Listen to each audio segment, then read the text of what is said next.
comment on revalorise justement cette sensibilité élevée ?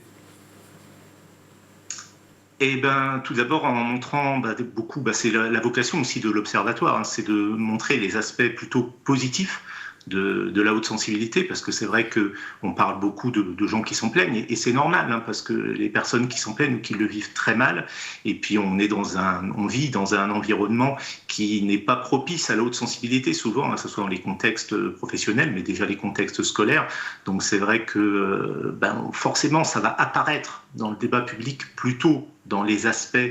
négatifs, ou en tout cas dans les aspects, je dirais pas forcément négatifs en soi, mais en tout cas qui présentent des problèmes par rapport au contexte qu'on nous donne. Mais c'est montrer qu'on peut la vivre de façon très épanouie, et que c'est plutôt une chose positive d'avoir plus de sensibilité, parce que comme on disait, voilà, souvent c'est plus de créativité, c'est plus d'intuition, c'est pouvoir capter des choses que la majorité forcément ne capte pas. Donc c'est pas un mieux, un moins bien, mais en tout cas c'est un atout, c'est une espèce de plus, et qui effectivement peut devenir un fardeau si on est dans un climat, dans une atmosphère, dans un contexte où on est bombardé